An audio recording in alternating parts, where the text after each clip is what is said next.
We're going to be reading today out of 1 Corinthians chapter 7, which I don't want to confuse you because in your Bible, if you open to it, it might say like on marriage or regarding marriage, or in some Bibles it will say Paul's commands regarding the family. But I'm not preaching on marriage. I'm not preaching on the family. I'm not even talking about singleness because, as some of you may know, hearing a message about marriage from someone who's married to someone who's not married is awkward. It's always like uncomfortable things happen and jokes happen and you're like, I don't really know what to laugh at because this is church and I don't know that we're supposed to be talking about that kind of stuff and it's weird and I'm super awkward already and I don't need any help. So I'm not going to be talking about marriage. So you might be confused. Why am I talking about 1 Corinthians chapter 7 when it clearly says on marriage? And it's the whole chapter. The whole chapter is all about marriage.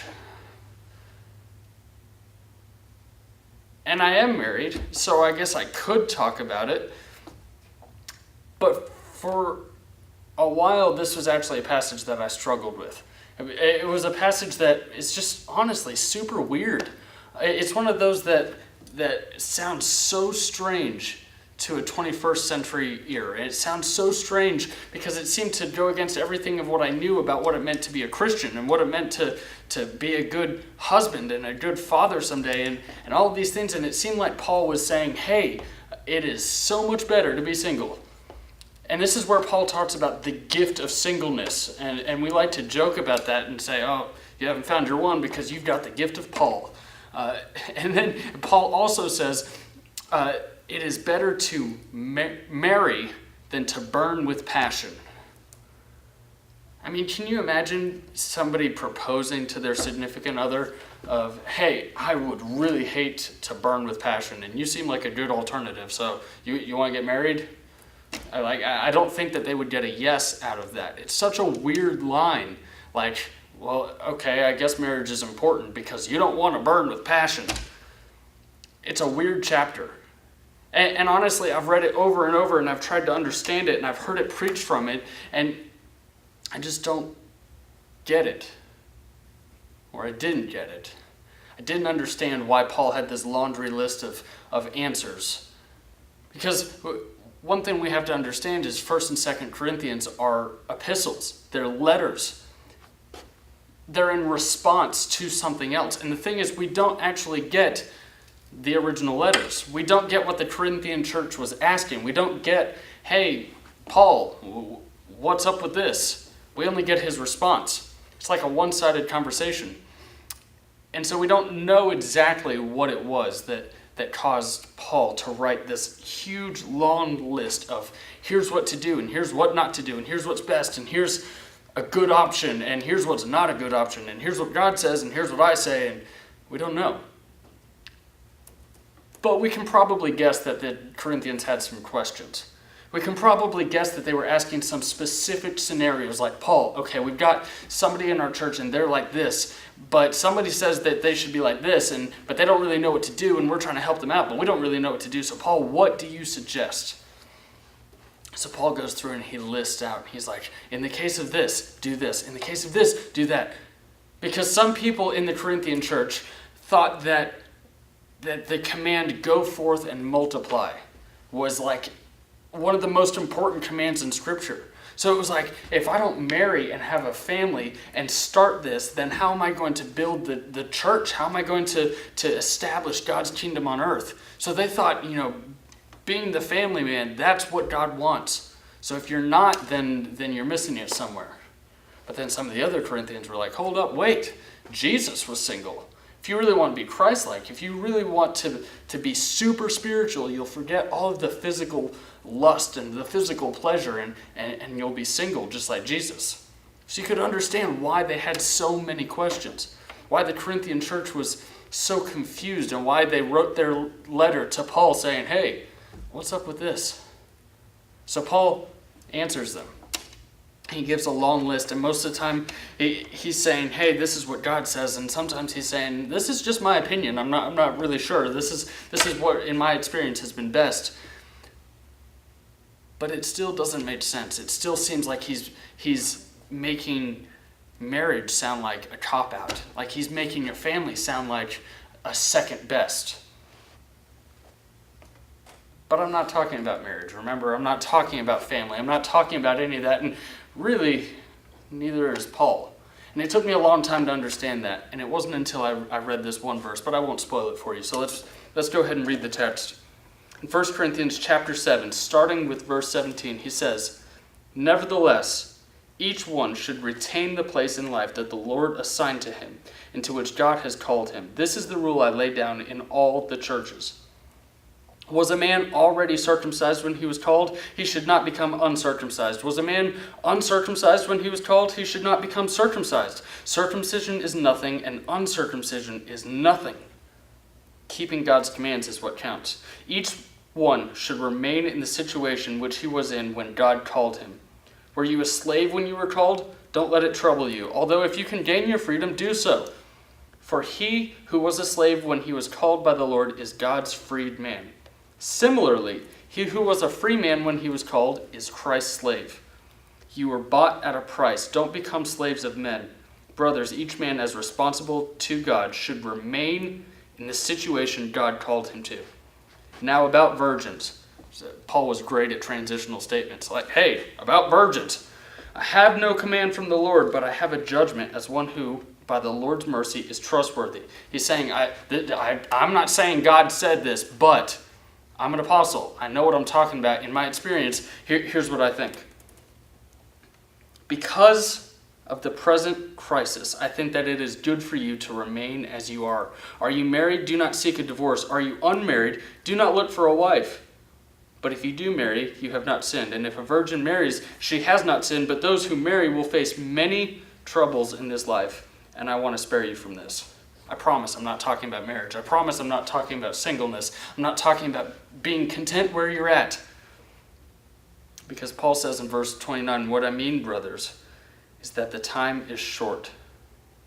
From now on, those who have wives should live as if they had none. Those who mourn as if they did not. Those who are happy as if they were not. Those who buy something as if it were not theirs to keep.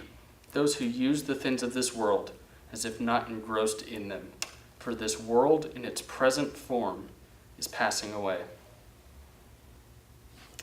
Paul centers this whole argument in this one passage. He goes on to list more things. I would like you to be free from concern. An unmarried man is concerned about the Lord's affairs, how he can please the Lord. But a married man is concerned about the affairs of this world, how he can please his wife. So he goes through this other list of, I've clarified, but I'm going to keep answering your questions. Crucial to understanding this passage, and crucial to understanding what Paul is trying to say, and really all of Paul's message is, brothers, the time is short. The time is short. We have to remember that Paul fully believed that Jesus was going to come back in his lifetime. That the return of Christ would not be some future way off event, but he might even see it. And if he didn't see it, then it was the next generation. The apostles in the early church believed, hey, Jesus said he was going to come back. We should be expecting him at any moment. So in light of the end, in light of this present crisis, in light of the fact that Jesus is coming back soon, don't be concerned with all of these things that you're concerned with. So we have two options here. First, we can say, well, Paul was clearly wrong. Jesus didn't come in his lifetime. Jesus still hasn't come. So the time really wasn't that short. 2,000 years might be short in the grand scheme of things, but that's kind of a long time. So 2,000 years later, Jesus still hasn't come. Paul clearly was mistaken. And if he was mistaken in his motive, then we can probably take this whole chapter and go, well, that's what Paul thought, given his mistaken conclusion. So we don't necessarily have to apply this to our life. Those rules were given at a different time, in a different context, and don't really apply to us. Or we could recognize that Jesus still is coming back. That the time is even shorter now than what it was for Paul. That Paul was saying, hey, because the time is short, and he was wrong, but the time is even shorter now. So if the conclusions he came to 2,000 years ago were true, then they're even more true now because we're even closer to the return of Christ than Paul is. We're even closer. And every day, we're one step closer. What Paul was saying was, hey, here's a chart, and here's a timeline, and here's all the events, and here's how it's going to play out. You guys should write some books and make some movies because you guys know the whole story. He was saying the end is coming, and it should change how you live. It should change how you interact with people. It should change how you are planning your life. In light of the end, be free from concerns. In verse 28, he says, those who marry will face many troubles in this life, and I want to spare you this. So we find out that Paul is not so much talking about marriage, not so much talking about family, not so much talking about singleness, but he's talking about the concerns and the troubles associated with marriage and family and singleness. The word translated many troubles comes from the Greek word thlipsis, which is really fun to say, and if you have a lisp, it just comes naturally. Thlispis. And that thlispis literally means a tribulation, a trial by a great pressing. It connotates the idea of squeezing, of being compressed, of being in trial from the pressure. So Paul is saying, be free from the squeeze of these concerns. Be free from the squeeze of all the things that you're so worried about, that you're so worried that you took the time to write this letter to me and I'm going to answer all these questions, but really, you shouldn't even be concerned with them because the time is so short. In light of the end, be free from the squeeze. In light of the fact that this world in its present form is passing away, be free from the squeeze. Then Paul gives us 3 specific things that we need to be free from the squeeze of.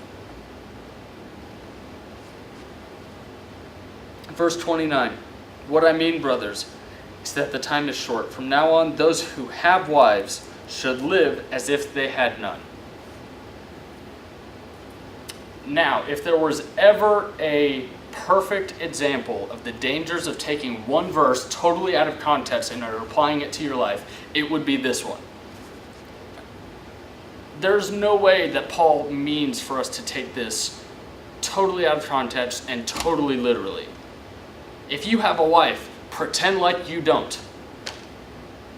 I can tell you, I know exactly how my wife would respond if I said, hey, honey, the Bible told me to pretend you don't exist. Birthdays, anniversaries, Valentine's Day, those are all for married people, so I'm going to ignore them. I know you want me to wash my feet and make sure they don't stink before I come to bed, but Paul says that I should live as if I don't have a wife, so take that, honey. I can promise you that I would be experiencing the gift of singleness super quick. There's no way that Paul is saying, hey, live as if you didn't have a wife. Because he spends the entire rest of the New Testament talking about what a husband should do for his wife. He even compares the church to the body of Christ. And so if we extended this metaphor out, it would be, Jesus ignoring his bride of Christ because Paul said to live as if you didn't have one. But in light of the end, it made sense. In light of the soon coming return of Jesus, Paul isn't saying, pretend like you don't have a wife, pretend like you don't have responsibilities. But what he is saying is, in light of the end, be free from the squeeze of family issues. Be free from the squeeze of family junk, of family drama, of the concerns and issues that happen in families. Can we just be honest and recognize that families can be a huge stress and a huge concern in our life? That we can feel the squeeze of our family's reputation. That we can feel the squeeze of the things that we've inherited from our families, the addictions, the behaviors, the habits. We can feel the squeeze of family drama, of things not going the way they're supposed to, and people not acting the way that they're supposed to. Paul is saying, in light of the end, be so concerned with you. Be so concerned with what God is doing in you, with what God is drawing you to, that you're not concerned about your family junk. Be free from the squeeze of family issues. So many times we burden ourselves because we think it's our job to change our family. We think it's our job to change our family's reputation. We think it's our job to handle all of the issues and keep everything together. But Paul is saying, you don't have time for that. You don't have time for that drama. You don't have time to be so consumed with family stuff because he's coming back. This world in its present form is passing away, and soon none of it's going to be here. And if you're not right on your own, it will be too late.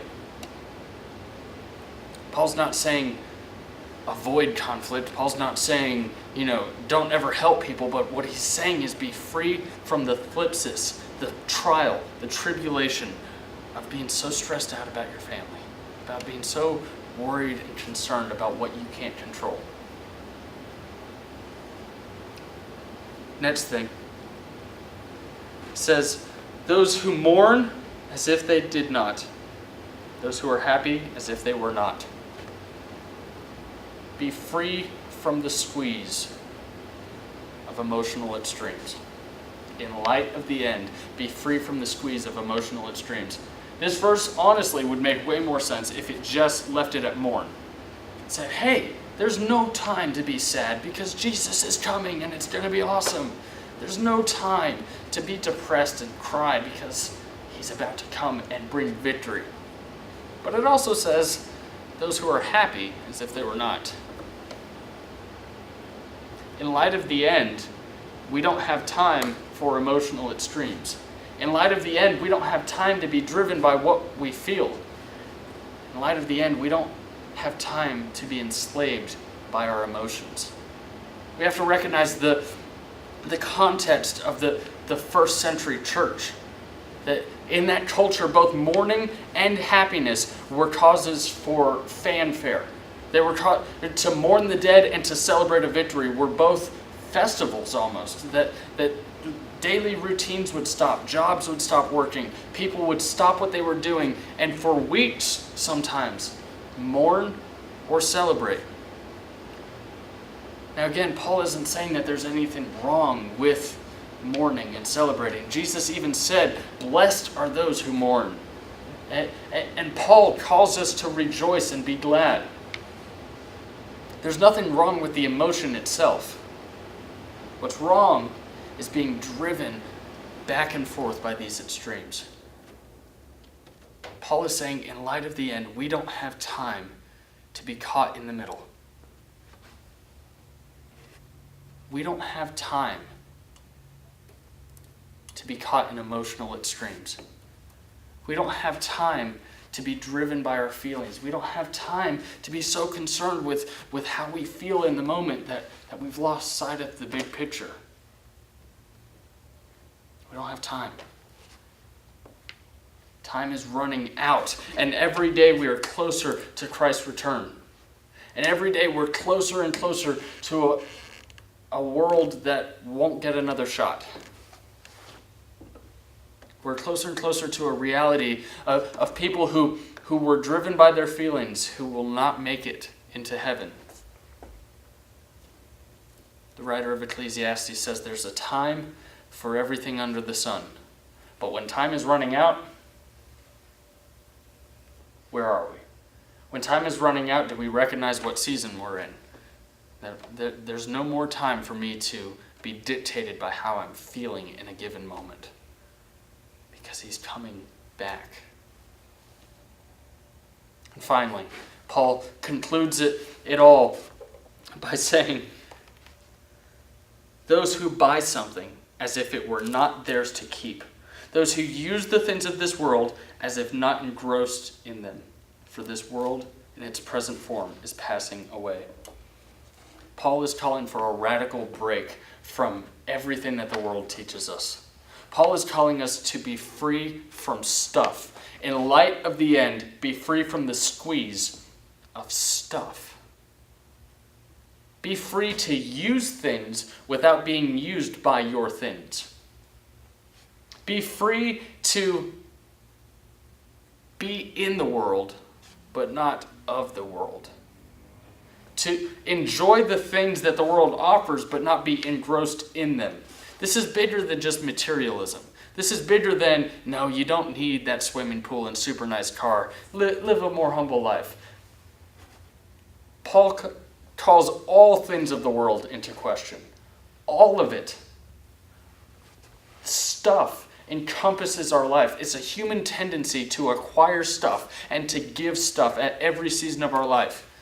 When you're born, you came home to a room already prepared for you with tons of stuff. And then you have birthdays where they give you stuff just for being alive.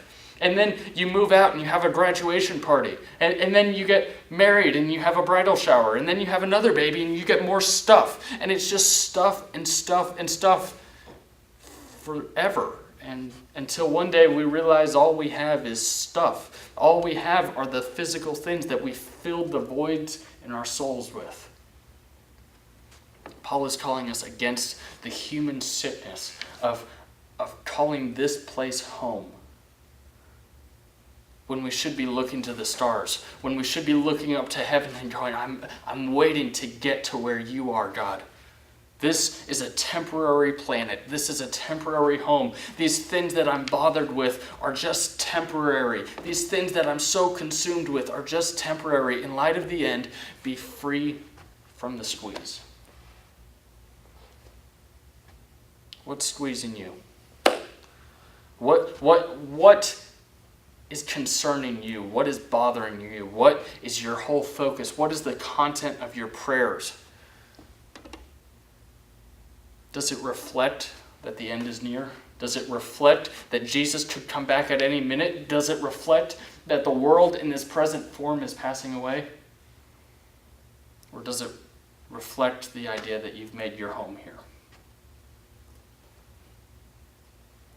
That you've settled down and made a permanent dwelling out of a temporary situation? This is not an exhaustive list by any means. There are so many things that we should be free from concern because they don't matter in light of the end. What would be on your list? If you could sit down and think right now, what things in my life would be different if I organized them and prepared for them and sought after them in light of the end, instead of thinking that they'll be here forever. So that's what I want you to do. I want you to take some time this week and I want you to think about, God, am I living in light of the end? Does your soon coming return actually change the way that I live? Or is it just one of those Bible facts? Is it just one of those things that preachers talk about? Is your return just something that weirdo Christians talk about, when they buy a van and paint the exact date that Jesus is going to come back on it, and they're like, the end is near, and they're ostracized because, they're weird. But what if the end being near actually changed how we lived our days, how we planned our life, how we made our decisions, how we prayed? This week, I want you to think about what would life look like if you changed it all in light of the end.